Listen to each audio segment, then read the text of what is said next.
waxaa la doortay inaan ka warramo jiilu saxaaba, facii saxaabadii nebi moxamed calayhi salaatu wasalaam. waa fac runtii culimmadu waxay dhahdeen jiil fariid, waa fax ka gedisan nolosha dadkii soo maroo dhan.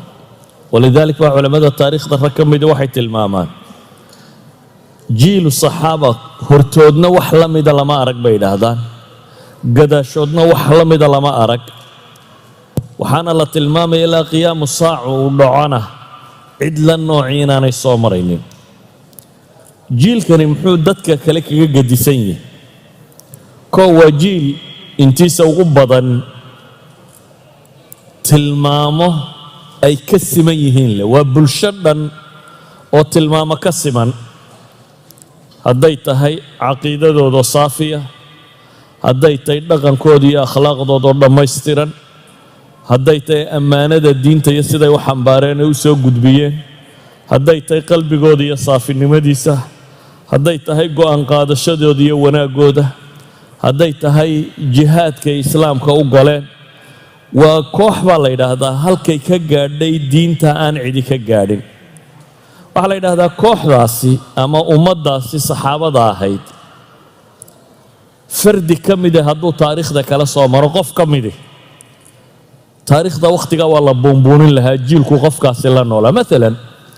cumar bin alkhataab hadduu casri dambe soo bixi lahaa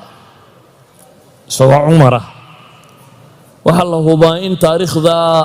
ay tilmaamaan lahayd wakhtigii uu cumar dunida hogaaminayay isagoo aan saxaabi ahayn. waxaa la mida bay leeyihin maalan dagaalyahanadu haddii khaalid soo bixi lahaa ama qacqaac ibnu camr soo bixi lahaa ama ragga la noocuu soo bixi lahaa. idan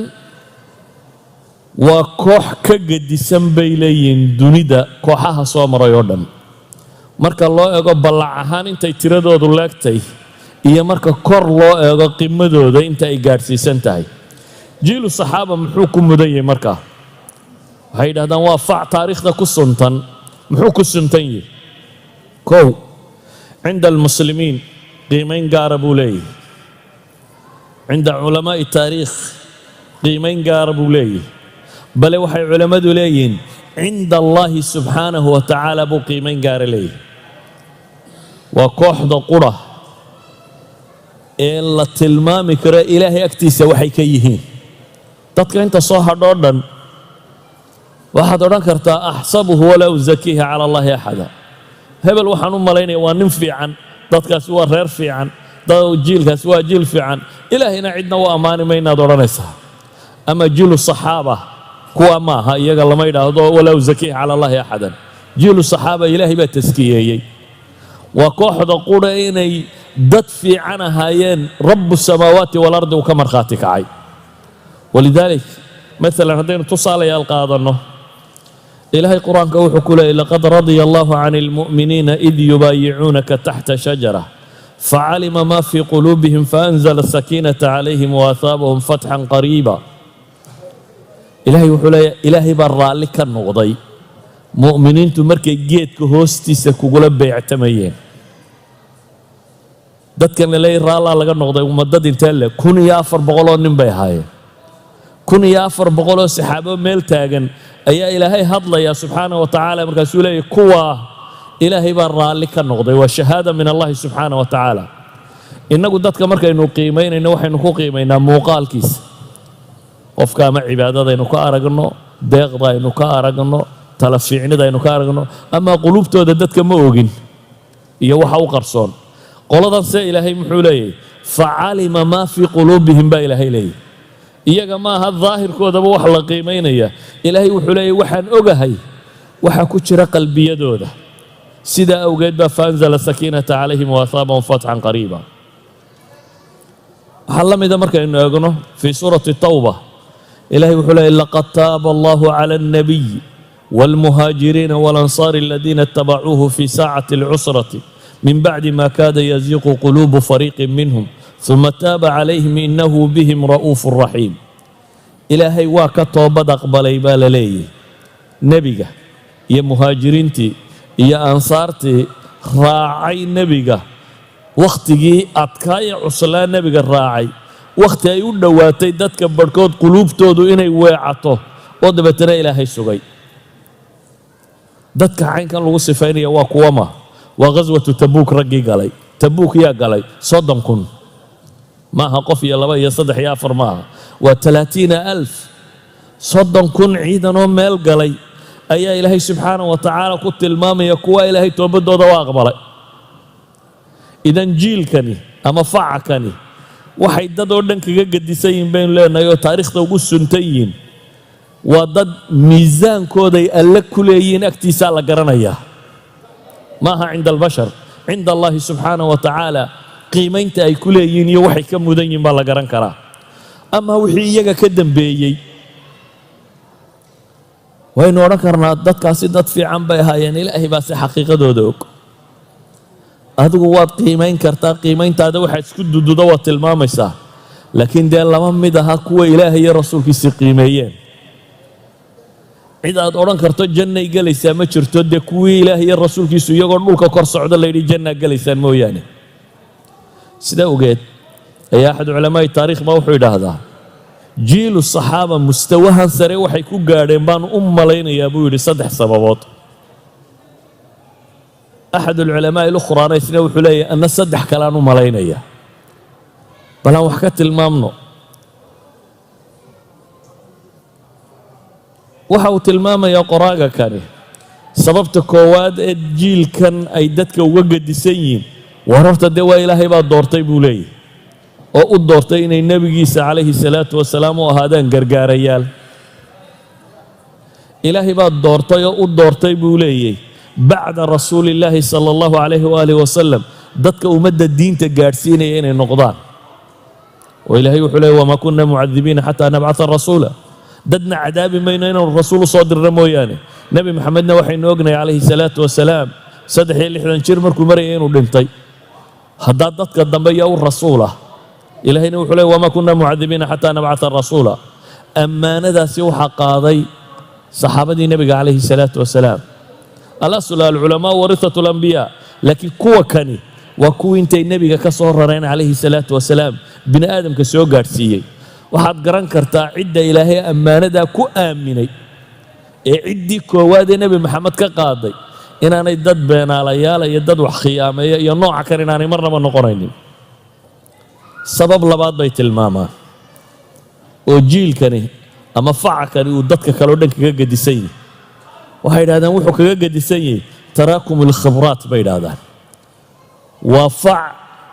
ka khibrad gedisan dunida inteeda kale. maxaynu uga jeednaa khibradda tan?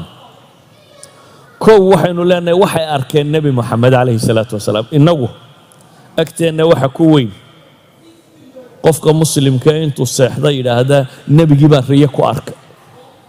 agteenna wuu ku weyn yahay.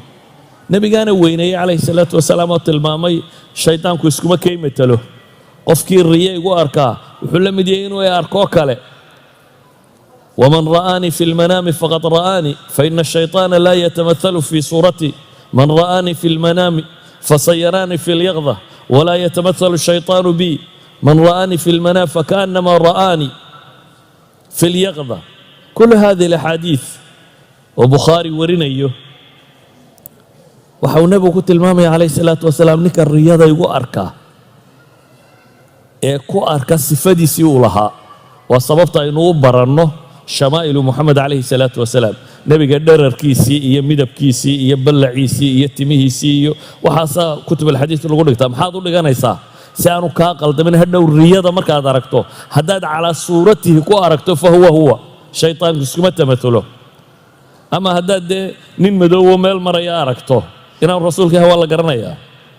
إلا النبي محمد عليه الصلاة والسلام نين مدو ما هيني. إذن صفات كيسي هداد كو أركتي waxaad la mid tahay inaad aragto. innaga markaa agteenna waxa weyn ninka intuu seexdo ilaahay waafajiyay inuu nebi moxamed calayhi salaatu wasalaam riyo ku arko. ka warranka maalin walba 10 jeer arkaya uu ka soo horbaxayay isagoo rumaysan oo muslima oo ilaahay yaqaana, maalin walba ka soo horbaxaya ee xaqiiqatan u arkayay. marka leenahay xaqiiqatan u arkay wax badan baa ku hoos ladhan. mar kale aan wax ka tilmaamay qodobka labaad waxaynu tilmaamaynaa ay saxaabadu dadka kaga gediseen waxay ahaayeen dad qur-aanka la nool. ereygaa u fiirso. innagu waxaynu maqalnaa asbaabi nusuul. aayadda tani waxaasaa dhaco waxaasay ku soo degtay, waxaasaa dhaco saasay ku soo degtay. laakiin iyagu way la noolaayeen. waxaad sawirataa gabadhii muslimadda ahayd ee odaygeedii muranku dhex maray ee uu dihaaray ee ilaahay u ashtakootay ee ilaahay ashtakadeedii ka soo jawaabay. gabadhaasi qur-aanka markay akhriyayso siday u akhriyaysa? iyaduu ku soo degay, iyadaa ashtakada samaysay. dabeetana ilaahay iyadu qadiyadeedii ka warramay. qad samica allahu qawla alatii tujaadiluka fii zawjiha watashtaki ila allah wallahu yasmacu taxaawurakuma ina allaha samiicun basiir. gabadhaas maxay dareemaysaa markay qad samic iyadu akhriyayso ay salaad ku tukanayso? wuu kala gedisay adiga in lagaaga sheekeeyo gabadh bay ninkeedii isqabteen, dabeetana qur-aan baa ku soo degay, iyo inay taagan tahay tii qur-aanku ku soo dego iyadu akhriyayso oo iyadu ilaahay u ashtakootay oo dabeetana ashtakadeeda ilaahay aqbalay. waxaa la yidhahdaa cumar bin alkhataab oo iyo ciidan soconaya meel soo maray, dabeetana islaam buu ku soo baxay. islaantu wuu isla taagay, markaasay wax u sheegtay, warkiisii buu ayuu dhegaystay warkeedii. markaasay ku yidhaahdeen xabasta amiir ulmu'miniin bay leehay xabasta annaasa calaa hadihi alcajuusa. dadkii ma habartan baad u joojisay? yacni dadkii waxay necmaysteen. dadkii dhammeeye soconaya islaan la hadalkeeda inuu cumar isu taagay. cumar baa wuxuu ku yidhi waylak, maga ogtiin tani tay tahay? markaasaa la yidhi maya. markaasuu yidhi waa tii ilaahay fowqa sabci samaawaat ashtakadeeda ka aqbalay. waa khawlata bintu thaclab buu leeyahy. waa gabadhay ku soo degtay qad samica allahu qawla alatii tujaadiluka fii zawjiha ay ku soo degtay. ilaahay baan ku dhaartay buu leeyahy hadday ilaa iyo caawa ay tidhaahda taagnow salaad waxaan ahayn ugama dhaqaaqayna waan u taagnaan lahaa buu leeyahy. yacni markaynu qur-aanka mafhuumka markaynu u dhigno qof walba, ilaan qur-aankani meel cidlaa kuma soo degayn, raggan iyo dumarkan meesha joogu ku soo degay. iyaga ama lagu saxayay ama lagu tawjiihinayay ama wax loogu tilmaamayay. yasaluunaka can ilanfaali qul ilanfaalu lah. waa kuwan taagan. idan qur-aankaad adigu akhriyayso iyo ragguu ku soo degayee taagnaaye iyaga ilaahay ka warramayay isku dhadhan noqon maysaan, isku sina u dareemi maysaan. arrinka saddexaad ee uu sheekhaasi tilmaamaya waxa weeyaan ee nabigu calayhi salaatu wasalaam hayb badan iyo wax mucjisaada iyo kanbuu ka warramay. innaga dee bacda sanad dheer oo culamaa ilxadiid ku soo arooriyeen markuu soo maro kutub soo maro caynkaasi buu ina soo gaadhay. warkaasaynu innagu maqallay, laakiin iyagu way taagnaayeen. waxay culammadu yidhaahdaan ama culammada baan kaa kaxeeyo, nebiyullaahi muusa calayhi salaam oo ilaahay u kacay subxaana wa tacaala oo ilaahay la hadlayo ayaa tolkii waxay caabudeen dibi. dabeetana waxaa la soo siiyey kitaab alwaax ku qoran. waxaa loo sheego ilaahay uga warramay nebi muuse dadkii inay caabudeen maxay? dibi inay caabudeen. wuu cadhoodo wuu soo noqday. markuu laakiin arkay waaqicii nimankii muuminiinta uu ka tegayoo dib caabudaya markuu arkay, looxaantii ilaahay wax ugu soo qoray uu situu dhulka ku dhuftay. markaasay kala jabtay.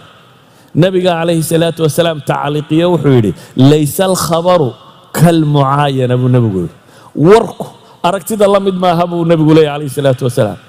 nebi muuse war baa loo sheegay dadkii way caabudeen dibi, looxaantiisa uu iska sitay markaa ma jebinin. laakiin markuu isa soo taagay indhaha saaray iyagoo hortiisa dibi ku caabudaya, cadhad daraaddeed markaasuu looxii ka jabay. markaasuu nebigu leeyahy laysa alkhabaru kalmucaayana. maxaan uga dan leenay markaa? mucjisaadka laynooga warramayo waxu dhan way taagnaayeen. innaga waxaa laynoo sheegay inay quraysha iska hor yimaadeen ibagoo kaasoo dayaxa la kala dilaacay. ka warran dayaxoo laba noqday ninkii taagnaa, dayaxoo laba dhambala isagu labadiisa indhood ku arkayay. ka warran ninkii taagnaa isagoo beershiyo boqorkii joogay uu la hadlay caamilkiisii yeman jooga oo uu ku yidhi nin baa gobolladaada ka soo baxay, aniga waraaqii soo diray, waxaasi ma dhici kartee ii keen. ee labada nin soo diray ee labadii nin nebi maxamed u yimaadeen calayhi salaatu wasalaam iyagoo raba inay u sheegaan boqorkii kisra ku doonaya raac dabeetana wuxuu yidhi bal noqdo oo ii kaalaya aroorta way ku soo noqdeen markay subaxii u yimaadeen buu wuxuu ku yidhi kii idin soo diray ku noqda oo waxa u sheegtaan ina rabbii qad qatala rabbahu leyla rabbigay inuu rabbigiisii xalay dilay kisrahay ku lahaa ka yaman la soo hadlay yidhi waxaad kii yamaneed u sheegtaa xalaydan aan joogno aniga rabbigay inuu isaga rabbigiisii dilay boqorkii kisra nafsi leyla baa la dilay oo kisra dhintay ka warran ninka saxaabigee joogay ama saxaabada arkaysay nebi moxamed oo khudbadaynayo geed dhinaciisa taaganiyo ooyayo geedku ka hor khudbadayn jiray waagii hore intaan loo samaynin mimbarka oo ka dhinac ooyayo ay maqlayaan dadku xaniin iljidic dhammaantood ay maqlayaan ka warran nebiga calayhi salaatu wasalaam ay dhex taagnaayeen oo intay biyo waayaan gacantiisa madibad yar u geliya weel yar biyaa gacanta u geliya oo dabeetana ay arkayaan farihiisoo biyo ka dareerayana ku weysaysanayaan 80 nin baa ka weysaysanaya mararka qaarkood 300 oo nin baa ka cabay ama ka weysays ka warran yani nimanka soo taagna waxaas nimanka soo taagna inay jibriil arkaan intuu nabiga u yimi oo su'aalo weydiiyay oo caynkan oo ay yiraahdeen nin aanan hore u arki jirin oo caynkaas markuu baxay uu nabigu ku yidhi ma garanaysaan kan idinka tegey ay yidhaahdeen maya uu yidhi jibriil oo diinta idin baraya buu ahaa idan saxaabadaas dadka waxay kaga gedisnaayeen iyagu diintan bay la noolaayeen qaarkood iyagoo dhulka kor maraya la yidhi jannadaad gelaysaa dunidani intay cidhiidhi ku noqonaysaa ninka og inuu janno ku sii socda haddaad hubto caawa marka naftu kaa baxdo cirkan iyo dhulkan meel ka weyn inaad helayso tambariiskeedu mikuuba dhadhami lahaa ma qiimo kula leeyahy ragga iyagoo halkan taagtaagan la yidhi jannaa leediin jannaa gelaysaan oo nebi maxamed calayhi salaatu wasalaam la jooga idan ayuha alaxiba wuxuu sheekhaasi tilmaamaya uu leeyahay dadka kani waxay ahayn fac ilaahay doortay waxay ahaayeen fac qur-aanka la noolaaday iyo soo degistiisii waxay ahaayeen buu leeyahay fac dee alliya rasuulkiisu ka warrameen ina khayrakum qarnii buu nebi maxamed leeyahay dadba waxa u khayr badan qarnigayga kan uma aladiina yaluunahum wuxuu nebigu tilmaamaya laa tasubuu asxaabi war saxaabadayda waxa ka sheegina war saxaabadayda ha maagina ilaahay baan ku dhaartay buu nebigu leeyahay calayhi salaatu wasalaam buurta uxudoo dahaba in leeg haddaa bixisaan mudkood waa 2 sacab mud uu midkood bixiyey ama nisfu mud uu bixiyey gaadhi maysaan waayo nisfu mudkaasi diintan dhan baa ku kacday adigu haddaad maanta buur dahaba bixiso maxaad beddelaysaa diintan dhan ee ilaa qiyaamu saaca taagnaan doontaa mud iyo nusmud ay nimankani bixiyeen bay ku taagantay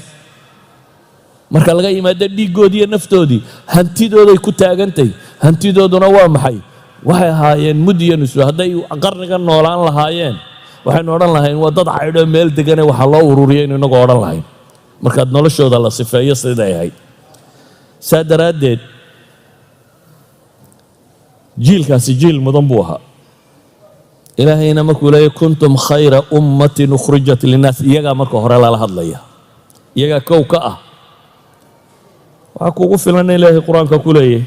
والسابقون الأولون من المهاجرين والأنصار والذين اتبعوهم بإحسان رضي الله عنهم ورضوا عنه وأعد لهم جنات تجري تحتها الأنهار خالدين فيها أبدا ذلك الفوز العظيم كوي صهر مري الرئي مهاجرين يا أنصار هيا وحي الراعي إلهي برا لك النقضي بالليل يقول الله يرى لك يهين جنة لو ديارية با إلهي هو مرخاتك عيا أي كواريا كورا مركا إلهي القرآن كورا ما يقال ليه للفقراء المهاجرين الذين أخرجوا من ديارهم وأموالهم يبتغون فضلا من الله ورضوانا وينصرون الله ورسوله أولئك هم الصادقون والذين تبوأوا الدار والإيمان من قبلهم يحبون من هاجر إليهم ولا يجدون في صدورهم حاجة مما أوتوا ويؤثرون على أنفسهم ولو كان بهم خصاصة ومن يوق شح نفسه فأولئك هم المفلحون أيها الأحبة حلنا جيل كاس وجيل إلهي دورتي ضد كان كم مضن مدينة هانو قولي كجم مدين ما التاريخ ده بني آدم كقري سينا يهين دت كجدسن نوعيات كي الدنيا ده صامرة يوردن وحبان كتلمامي هذا بقى إسلام نمضو ما يقول قولي كحدنا معناه ما هو يعني كان النبي محمد أرجي إسلام متاجي كريه أما الدين تمرق ما يسوى ما هل كي جارين وما لا جاري كرين لكن ومثل وتلمام لا أديك سنة يوقف وربعين وجاره والله جاي بفردي يلا بيصدح جارين أدركته لكن بلشة دي ترى لك وطيال لك يدو ما تشريس لكن إلهي نعمة دي سقف كيد داله وجاري كرا وحيا بقاركم هذا بالدين تتري لو قمت لك قال إن الله شيء النبي قال قرأ إني شوكته وقرن كرنا إن قفك هذا الشيء خاق وحكور لي كو تبارك تري ونقضى نندقسيه ووحكستكو سيه ونقضى ننجسيه ودبت مركو قبضتك الدفاع أو نقضى نن عقل بدن oo waxaad u baahato kala talin kara oo noqdo diin ninku ugu daray yani waxa la hubaa inaad u jeclaanayso si kama dambaysa waxaana la hubaa inuu ku raadayn doono si غير caadiya waxaad u malaynaysaa ninka nabi maxamed sheekh oo ahaa markaa alayhi salaatu wasalaam saxaabadu dad bakii u geesisanaa u deeq badnaa u fiicnaa u talo roonaa u caynkana ilaahayba dadka ka dhex doortay ayaa de macalinkoodii ayaa iyaga macalinkoodii tababarahoodii saasi awgeed dadka inay ka gadisnaan doonaan waa mas'ala macquul ah ila sheekh u dhigmay la heli maayo nabi maxamed alayhi salaatu wasalaam laakiin taa macnaheedu ma aha inaan islaamnimada la soo celin karin inaan quraanka iyo sunnaha la tabaqi karin inaan xadkii ilaahay uu inoo dejiyay la gaari karin marnaba macnaheedu ma aha wa illa dee diintu bay noqoteen diintii u dambaysay ilaa aakhiru zamaanka loogu talagalay haddaba waxaynu isweydiinaynaa markaynu ka nimaadna qimada sare aan nimaadna halkooda ugu hooseeya waxa keenay inay halkaa hoos uga dhici waayaan maxay tahay waxay culamada qaar leeyihiin laba sababood ama saddex sababood baa keenay meeshan inay gaadhaan kow midi waxa weeyaan bay leeyihiin masdaru talaqi xaggay wax ka qaadanayeen dadkaasi waxay wax ka qaateen il saafiya waan aje iyo dhooqa iyo dhibtoona lahayn il biyood oo saafiya macnaheedu ma waxa weeyaan wax kale aanay haysanin maya dunida falsafada waa yaaleen falsafadii xadaaradii romanska taalay xadaaradii griiga joogtay xadaaradii bershiyanka xadaaradii hindida xadaaradii jayniska dunidu ma ahayn saa dadka badhmoodayaan meel madow oo imkuuna iftay ma ahayn dunidu weligeed ba afkaartan iyo filosofiyada maanta ugu waaweyn ee weli layna daba wadaa aristotle iyo balatin iyo kuwa la sheegay dee warragaa hore uun ma aha kuwa iminka jooga dunida cuquul iyo afkaar iyo aaraa'iba way taalle laakiin nabi maxamed markuu rabbaynayay wuxuu ku rabbeeyey inay ilaahay keliya kala kulmaan laba wixii ku saabsan caqiido iyo values qiyam iyo tashriic inay rabbi kala kulmaan wixii maado iyo idaaraad iyo aqoon adduunyo ku saabsanna bini aadamku u wadaagaya inay aadana kale ka qaataan wixii la dheer yahay taasaa waxay keentay markay joogto mas'alada valuega iyo caqaa'idda iyo sharaa'icda ku saabsan wuxuu nabigu arkay maalin cumar bin khataab nin yahuudiya yidhi waa bal waraaqii soo qor kitaabkiina waxyaabaha waa wanaagsana ku qoran dabeetana waraaq buu mid u qoray riwaayaadka qaarkoodna waxay leeyihin waraaq buu helay cumar oo waraaq akhrisanaya buu nabigu arkay markaasuu yidhi waa maxay waxaad akhrinaysaa markaasuu wuxuu yidhi waa qoladan yuhuudeed kutubkoodii weeyaan wax ka mid ah amutahawikuuna fiiha buu nabigu ku yidhi oo adna miyaad wareersantay buu ku yidhi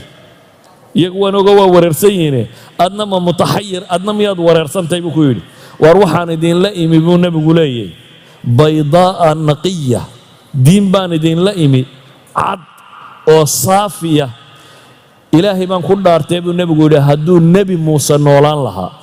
kitaabkii towraad oo la qalqalday oo la inxiraafiye iska dhaaf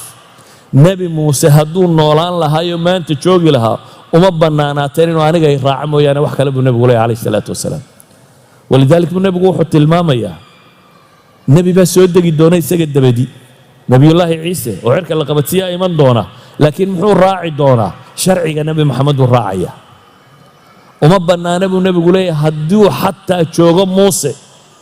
maa xalla lahu ilaa an yatabicanii aniga inuu iraaco mooyaane wax cid kale uma bannaanayn buu nebigu leeyahay calayhi salaatu wasalaam su-aashu waxay tahay markaa innagu xaggaynu wax ka qaadanaa manaahijteenna cilmiyeed iyo aqoomeed iyo xaggaynu ka keennay waxaynu leenahay thaqaafaadkeennu waxaynu qur-aanka ka qaadanaaba yar waxa ugu badan waxaynu ka qaadanay maxay cid kaleaynu ka qaadanay reer bari iyo reer galbeed iyo thaqaafaadka dunida yaalla xadaaraadka kale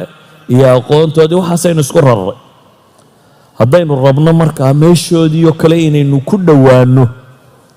waxaynu u baahanay manaahijteenna inaynu dib u safayno min ayna natalaqi xaggaynu kala kulmaynaa diinka xaggaynu caqiidada ka qaadanaynaa xaggaynu valuega ka qaadanaynaa waxaynu kaloo u baahanay xataa waxaynu akhrinayno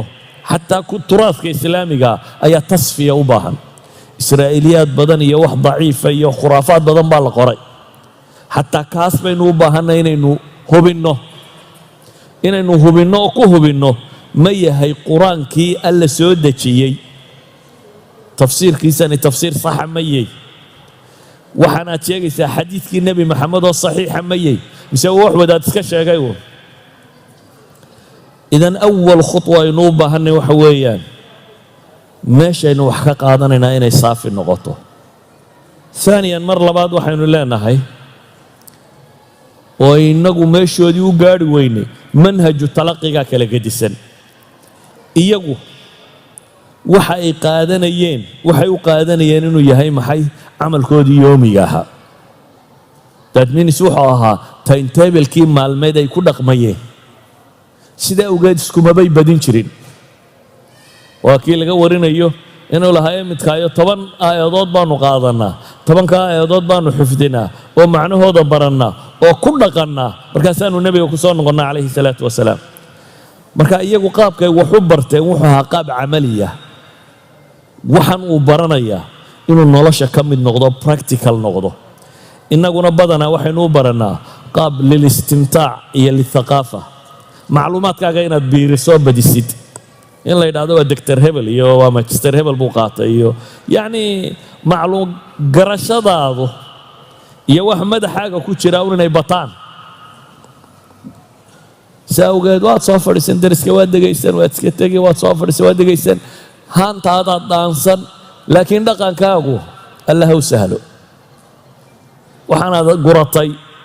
miyuu yahay mise tii tolkaa iyo reerkiinaad ku dhaqmaysaa tii dowladdiin iyo wixiinaad ku dhaqmaysaa tii bulshadiin iyo waxay weynaynayeen baad ku dhaqmaysaa mise waxaanaad barataad ku dhaqmaysaa that's the question innagaa weli taagan haddiiba macluumadaad qaadatay macluumad saxa tahay practical ma isu beddeshaa iyaga macluumadooduna saafi bay ahayd oo nebi maxamed afkiisay ka qaadayeen calayhi salaatu wasalaam marka labaadna wuxuu ahaa manhajkoodu manhaju litanfiid talaqigoodu wuxuu ahaa inay fuliyaan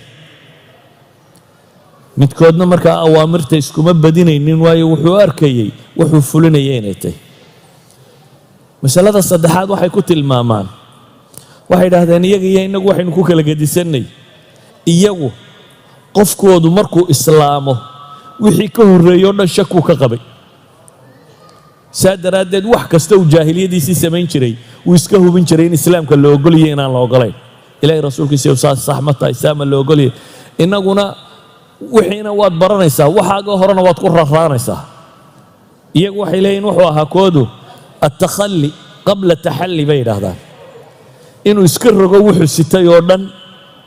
inta aanu marada nadiiftaa gashan haddaad dhar cusub soo qaadato maxaad u baahantahay haddaad maanta oo dhan soo shaqaynaysay oo aad xamaal ahayd ama waddada dhisaysay ama kan dee boodh iyo siiga midhan baa tahay laba dharoo cusub markaad soo iibsato ma adigoo waxaagii sitaad ku jufi mise horta intaad xamaamka gashaad intaad isnadiifiso ayaad dharkaaga fiican xidhan doontaa loojigu wuxuu keenayaa intaad isnadiifiso inaad maxay dharkaaga kala xidhato saasay ahaayeen dad minis markay islaamaan wixii hore ay haystay way ka tegayeen waxay u baxayeen inay qaataan waxa cusub ee diintu ay sheegaysay taasaa waxay ka dhigtay jiil ama fac ama koox taariikhda bini aadamka mudnaan gaara ku leh tusaalayaal baan idin siinaya haddaba mudnaantooda tilmaamayay dunidaynu maanta joogna waxaa la yaqaanaa ama sidii ibnu khalduun iyo ay qori jireen waxaa la og yahay dadka xadaaraadka maadiga ee sarreeya leh inta badan inay dadka kala jebiyaan mentale u jebiyaan saxaabadii nebi maxamed waxay iyagu isu arkayeen maadaama macallinkooduna nebi maxamed yahay calayhi salaatu wasalaam warkay xambaarsayiin ay rumaysayiin inuu ilaahay toos uga yimi dadka inta hadhay inay iyagu macallin ugu yihiin baabkan waxay rumaysanaayeen nebi maxamed calayhi salaatu wasalaam afkiisa inay ka qaadeen warkanina inuu ilaahay ka yimi saa daraaddeed dadka inta kale waxay u arkayeen marka ay joogto valueska iyo caqaa'idda iyo sharciga markay joogto inay iyagu yihiin dadkii dunida waxbari lahaa markay see birta iyo maadada iyo waxa kala joogto inay dadka kala mid yihiin oo ay ka qaadanayaan markay muslimiintu dagaalada bilaabeen futuuxaadkoodii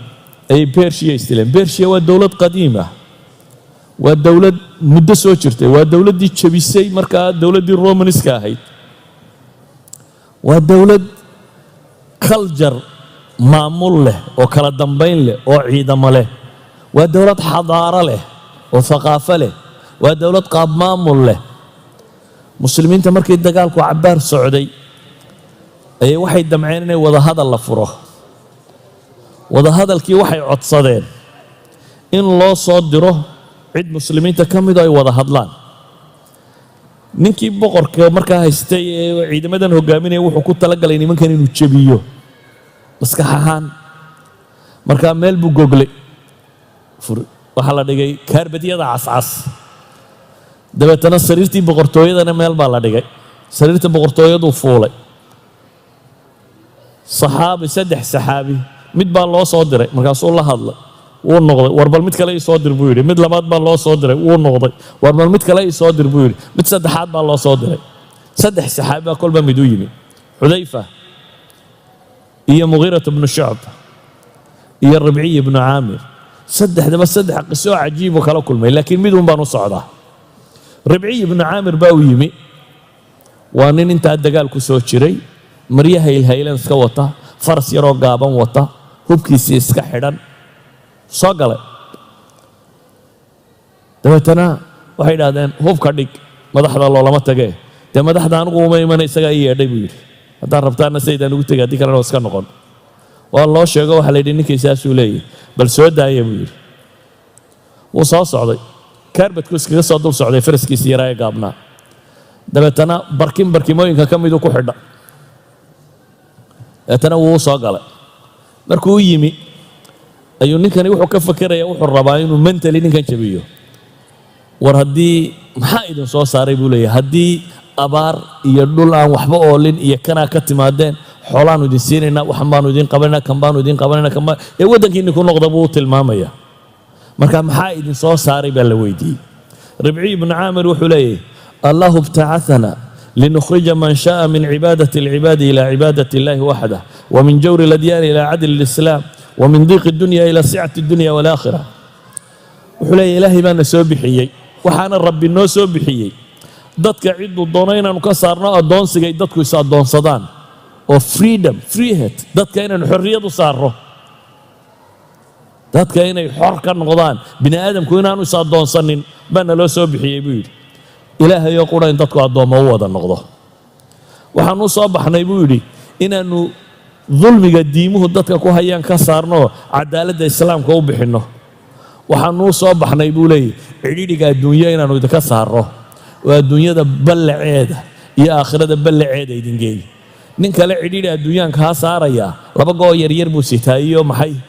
faras yaroo gaaban u wustaa ninkuu cidhiidhiga adduunyo ka saarayaana waa ninka kan meel kasta gogladay laakiin wuxuu arkayaa bimanduurihi maca haada waxaasoo dhan uu haysto inuu cidhiidhi ku nooliyey. marka waxaan kaa saarayaa buu leeyahy cidhiidhiga adduun oo waxaan kuu saarayaa maxay ilaa sicatiha. faariqa maadiga u dhaxeeyey intuu leekaa laba masalaan idiin tilmaami. midi waxa weeyaan axadu saxaaba qolaa daqiiq yaroo farsamaysan bay cuneen markaasaa wax saxaabaa la weydiiyey sidaa u cuni jirteen idinku horta daqiiqda. dabeetana wuxuu ku yidhi maa ra'aa rasuulu llahi sala allahu alayh wasalam annaqiya min xiina ibtacahahu allahu xataa qabada. ilaahay rasuulkiisu daqiiqdan saafiga ah yacni markii la tumay la farsameeyey deetana la shaandheeyey deetana budadoo qudha noqotay. daqiiqdaa budadee keliya ah nebi maxamed ishiisaba ma saarin buu yidhi sidii ilaahay uu soo diray. daqiiq saafiyaba nebi maxamed ma arag. markaasay waxay ku yidhaahdeen oo miyadan cahdigii nebiga munkhal miyadan haysan buu yidhi. munkhalku waa shaandhada baashan wax lagu shaandheeyo. miyadan manaakhil haysan baa la weydiiyey. markaasu wuxuu ku yidhi maa ra'aa rasuulu llahi sala allahu alayh waali wasalam munkhala. nebi maxamedba shaandho ma arag. hadda waa shaandhadaa yar wax ka weyndaaye shaandhaba nebi maxamed ma arag buu ku yidhi. markaasaa taabicigii wuxuu yidhi oo haddaasaa daqiiqda u cuni jirteen sidee baa wuxuu u samaysan jirteen nimankii innan kule shaandhaba maanaan haysan jirin. markaasuu wuxuu yidhi shaciirka intaannu tunno oo dabeetana haadinoo afuufno sidii reer baadiyaheennuun fo intaannu nidhaahno ayuunbaa wixii baalina duulaan wixii soo hadhana waa hariid baanu ka dhigan jirno dee waa cuni jirnay buu ku yidhi. yacni raggan dunida sicadeeda dadka u sheegaya shaandhada daqiiqda lagu shaandhaysta maanan arag buu leeyahy. alimaam ibnu jariir atabari wuxuu soo aroorinaya waxaa ka soo naqlinaya sheekhi nadawi. annadawi baa ibnu jariir atabari wuxuu ka soo naqlinayaa muslimiintu markay madaa'in furteen. madaa'in waa caasimaddii markaa looga talin jiray dowladdii beershiya lo odhan jiray. caasimadda markay furteen gurigii boqortooyada qusuurta markay soo galeen dee wixii alaab taallay ka kaalay waxay arkeen buu yidhi daqiiq noocyaadkaasa oo si khafiifa loo sameeyo meel saaran dabeetana manaadiil bay moodeen buu leey faraha iska mariyeen. waa saxaabadii. wuxuu tilmaamayaa yacni faahashan farsamada lagu sameeyey inaan weligoodba arag saa daraaddeed in iyagu fara iska maris moodayeen. wuxuuna fara iska maris maahe waa maxay waa cunno. ragga sidaa u soo galeen meeshaasi caynkaa ahayd haddana waxay rumaysanaayeen inay iyagu usaatidada yihiin inay iyagu kuwii mabaadi'da iyo caqaa'idda iyo diimaha sheegaya inay iyagu yihiin. ama innaga maanta markaynu aragnay muctiyaat alxadaara algharbiya technologygan galbeedka yaalla waxaynu bilownay oo su-aashana ay dib u noqotay sidee baynu manduumadeennii valueskii qiyamkii iyo caqaa'iddii wixii aynu sharcigeen iyo wixii aynu sidanoo dhan see baynu u waafajin karnaa tanoo u raacsiin karnaa. innagu markaa iyaga wax bari mayno ee teennii baynu rabnaa inaynu idhaahno qiraa'a jadiida. waxaynu u baahanay inaynu dib u akhrino oo muctiyaadka xadaariga ee maanta soconaya inaynu raacsiinno. naska sharciga inaynu waxoogaa tabriiraada u raadinno meel kale ka saarno. inaynu idhaahno nusuusta sharciga waa iska yaro adag tahay maqaasidaynu isticmaalaynaa maqaasidu shariica iyo almasaalix alcaama iyo waa baabkaasoo nusuusta ajzaada ah iyaga waa ma qaadan karayno waayo innagu qalbiyan baynu jabnay. imbihaar baynugu dhacay. nimankaa cirka qabtay waxaynu isniin wax walba cirkay ka joogaan. ma ynan garanin inay bini aadam yihiin oo xaggana kor u socon karaan xaggana hoos u socon karaan. dhanna hoos buu dunidu u socotaa oo maanta dunida valueska iyo qiyamka iyo caqaa'iddu hoos bay u socdaan. aqoon-yahanka dunida waaweyn in badanoo ka mid a isku waafaqsan in hoos loo socdo inuu hoos loo socdo. laakiin technologygu kor buu socdaa. technologygu aad buu kor ugu socdaa oo de hadda waxay ka warramayaan dagaalada cusub ee dhowaan la rajaynaya in la galo inaan bini aadanba geli doonin. hadday dayaarad tahay iyo hadday taangi tahay iyo hadday askari tahayba man made waxay un inay dagaalami doonaan aan dadku goobta tegi doonin. dayaaradda ku garaacaysaa wax cidimo wadato taangiga kaa dulboodaya cidimo wadato madfaca soo dhacaya cidimo wadato askarigan xabadda soo riday waa robot oo ciidamo wado technology halkaas inuu bini aadamku guryaha fadhiyo cirkana ka dagaalamo waddan kalena aad dumisid gurigaagana aad fadhidid yes technology halkaas uu socdaa trendkaas uu socdaa wax walba in waxaynu ku naqaanay iska bedelaan laakiin caqaa'idda iyo valueska iyo qiyamka iyo akhlaaqiyadka iyo dhaqanku hoos buu sii socdaa bini aadamka iyo qiimayntiisu way sii lumaysaa waxba ha eegin dasaatiirta waxa ku qoran waxa lagu dhaqmaya eeg dasaatiirta waxa ku qoran bugaagta waxa ku qoran bay la mid yihiin wax waliba waxay u sii socdaan hoos laakiin inagu materialka markaynu munbahar ku noqonnay inferiority complex baa inagu dhacay waynu nafsiyan baynu u jabnay dabeetana inuu ceeb yahay waxaynu sidanay baynu dareennay su-aalaadka yurub la isweydiiyey waxaa ka mid masquulaa ma ku tukan karaa iyo meelaha yani ceeb baad dareemaysaaba in lagu arko adoo foorfoorarsanaya dee waad ka khajilaysaa marka ninka inuu salaad ilaahay u tukado ka khajilaya ma cid kale wax gaadhsiinaya ninka inuu ilaahay u tukado ay ku dhib badan tahay ka khajilsani ma cid kale wuxuu sheegi karaa ma cid kale wax gaadhsiin karaya waxaynu u raadinaynaa qaطciyaadkii sharciga ayaynu waxaynu u raadinaynaa tabriiraad kale iyo meel kale aynu ka bixin karno si kale aynu wax u dhigi karno soo duuduuba waxaynu leenahay waxay soo naqliyaan ibnu taymiya ibn alqayim iyo kitaabadoodan ay nimanka kiristanka kula doodayaan ama diimooda kaga warramayaan iyagoo dooda qole la gelayo ay qolada yuhuudeed leeyihiin waxaanu ama ahlu kitaabku ay leeyihiin waxaanu ictiraafsanay maxamed inuu nebi ahaa laakiin dee annana nebi aanu leenahay nebi carbeed buu ahaa yacni markay jabeen waxay qaateen inay aqbalaan xadaaradan dhan iyo dowladdan weyn iyo waxa kani malaa nin beenaalaa dadkanoo dhan ima daba socdaane dee nidhaahna ninkani xaq buu ahaa laakiin wuxuu xaq u ahaa un carab buu ahaa nebi carabta loo soo diraye annaguna kaayagii baanu haysanaynaa idinkuna kiina ummad kastoo jabtaa saasay u fakertaa waxaan isweydiinaynaa markaa maxaa saxaabada ictizaaz maxaa nooleeyey waxa nooleeyey nabcigay ka cabbeen baa saafi ahaa waa marka koowaad ilaah iyo rasuulkiisay toos uga cabbeen wixii ay u sheegeen waa marka labaadee diinta ay baranayeenba inay ku dhaqmaan u baranayeen waa marka saddexaadee waxaynu leenahay ilaah iyo rasuulkiisu waxay sheegaan bay yaqiin ahaan run u haysteen hal tusaale aan idin siiyo nabiga calayhi salaatu wasalaam baa ilaahay habeen maka ka qaaday dabeetana madiina la geeyey madiina maahae waxaa la geeyey bayt almaqdis bayt almaqdis baa laga dheelmiyo wax la qabadsiiyey maxay cirka waa la soo celiyey wuu yimi qoraysh baa la kulantay haye bay dhahan bal saakana warran umuu sheegin tii sare ee wuxuu u sheegay tii soke wuxuu yidhi xalay baytulmaqdis baan toga ka soo noqday iyagu ku jeesjeesay yidhahdeen oo dadka ma u sheegi karaysaa haa buu yidhi waa la isugu yimi oo nebiga wuxuu yidhi calayhi salaatu wasalaam xalay maalintaa maka laygeeyey baytulmaqdis baan ka soo noqday su-aalay weydiiyeen oo ilaahay baa sida tv-ga u hordhigay uu uga jawaabay waxaasoo dhan uma socdo abibakaroo meel joogaa loo tegey oo la rabo in lagu jeesjeeso saaxiibkaa wuxuu maanta sheegtay ma ogtahay baa la yidhi markaasuu yidhi muxuu yidhi wuxuu yidhi